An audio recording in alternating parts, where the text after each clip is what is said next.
اچھا یہ مسئلہ تھا، میں نے پھر اس کو نوٹ کیا ہے کہ چائے وغیرہ یا کسی ایسی کھانے پینے کی چیز میں مکھی گر جائے تو حدیث میں تو آیا، پھر اس کو پینا چاہیے کہ نہیں پینا چاہیے اس کی وضاحت سمجھ لیجئے۔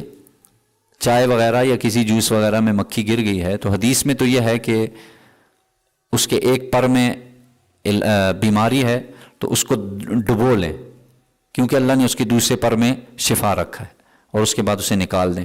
آگے حدیث یہاں سے آگے خاموش ہے، پینا ہے کہ نہیں پینا، بات واضح ہو رہی ہے؟ یعنی اس سے آگے حدیث دل کر رہا ہے پی لیں، نہیں دل کر رہا نہ پئیں۔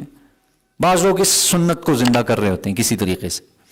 حدیث خاموش ہے، ظاہر ہے آپ نہیں پیا، کوئی اور پی سکتا ہے، کوئی اور بڑا سارا پانی ہے اور پانی نہیں ہے، مسئلہ ہو سکتا ہے، آپ کو وقتی کراہت ہو رہی ہے کہ یار میں اس کو کیسے پیوں، مکھی اس میں نے خود ڈبوئی ہے اور باہر نکال کے پھینکی ہے، لیکن کوئی ایسا ضرورت مند آ سکتا ہے تو اب طریقہ بتا دیا نبی علیہ الصلوۃ والسلام نے، مرضی آپ پر چھوڑی۔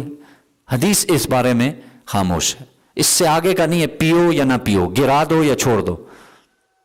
تو اس لیے جس کا جو پی سکتا ہے پی لے، نہیں پی سکتا تو ٹھیک ہے، ضائع ہو جائے، ضائع کر دے، یعنی کوئی ایسا وہ نہیں ہے۔